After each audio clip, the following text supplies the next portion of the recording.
Pyongyang, North Korea. North Korean leader Kim Jong Un agreed to permanently dismantle his main nuclear complex at Nyongbyon if the United States takes corresponding measures, South Korean President Moon Jae-in said Wednesday after the two leaders held summit talks in Pyongyang to try to sustain nuclear diplomacy with Washington, which has been pushing hard for stronger disarmament moves from the North.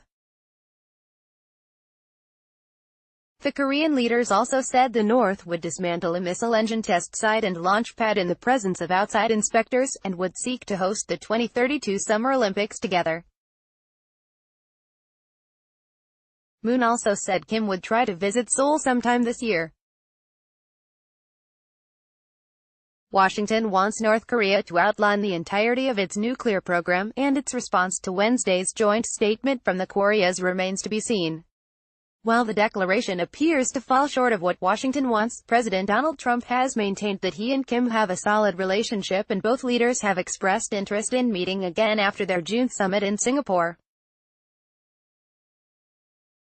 North Korea has been demanding a declaration formally ending the Korean War, which was stopped in 1953 by a ceasefire, but neither leader mentioned it as they read the joint statement.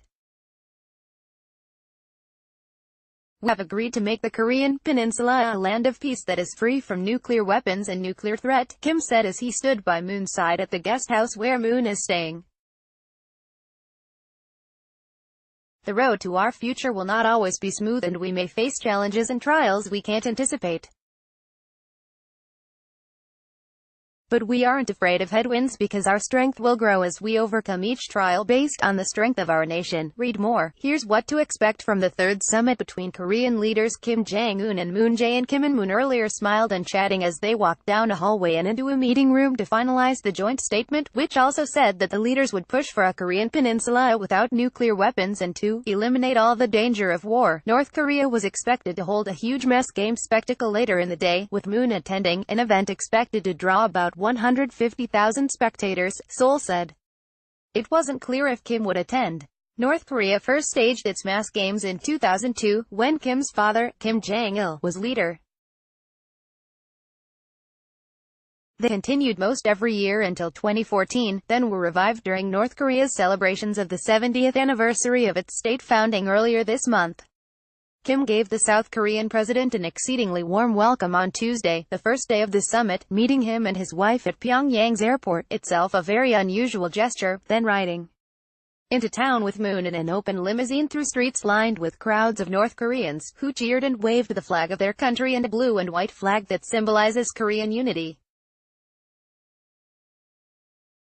Read more. North Korea is tearing down parts of a launch site. Is it a sign of things to come?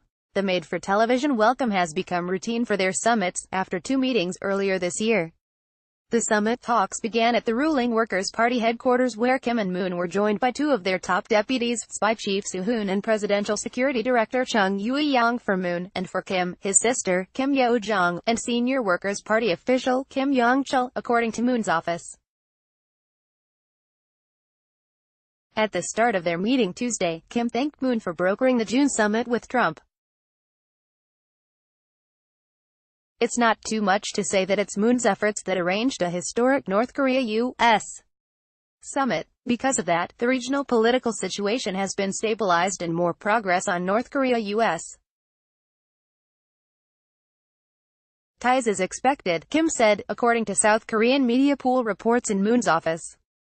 Moon responded by expressing his own thanks to Kim for making a bold decision in a New Year's speech to open a new era of détente and send a delegation to the South Korean Winter Olympics in February.